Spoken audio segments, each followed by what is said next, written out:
How's it going, everybody? Xander Fryer, CEO and founder of High Impact Coaching here, and today we're going to talk about the 3 biggest mistakes that entrepreneurs make when delegating. Now, we all hear as entrepreneurs that the holy grail is you want to get to the point where you're making enough money, you can delegate all the tasks that you never want to do, so that you're left with this beautiful life of just being you, being the genius, being able to create, being able to live, coach, love, make a ton of money, and you have everybody else doing all your shit.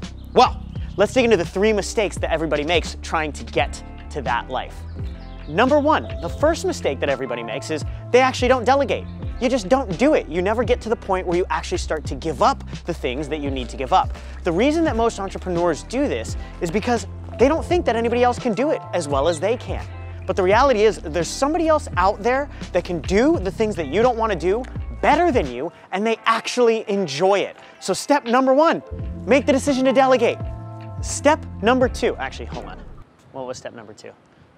So that brings us to mistake number 2. Now, mistake number 2 is almost the exact opposite of mistake number 1, delegating too early. See, a lot of people delegate tasks that they just don't want to do, and they're hoping that somebody else will just get it done. They'll just hand it off, not worry about, and it'll just ta-da, pop up done on their desk. But the reality is, if you never get your hands dirty, if you never jump in head first to do the things that you don't want to do and learn how they're ever done, how are you supposed to manage somebody and make sure that they're doing the job properly? How are you supposed to lead somebody and make sure that that job is at the caliber that it needs to be for the quality that you're looking for in your business? So step number 2, or mistake number 2, is actually delegating too fast just because you want to get it off your plate.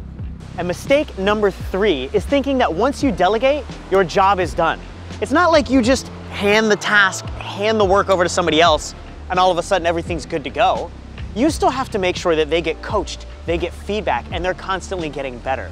In terms of delegation, when you first give somebody ownership over something, you're actually going to become less productive. That's right, delegating is actually going to be harder for you in the very beginning. But eventually, over 30, 60, 90 days, you get better, your team member gets better, everybody gets more productive, and eventually you have a product that is far superior to what it was before, and you're not doing the work. But the reality is, there's a learning curve, and you need to know that that first 30, 60, 90 days is actually gonna be more work than it was before you actually delegated the task. So remember, as an entrepreneur, that life where you get to hand off the stuff you don't wanna do, and you just get to be your genius every day and every week, it's doable. But in order to do it, you have to know how to delegate properly. So remember, you didn't sign up for easy, you signed up for impact.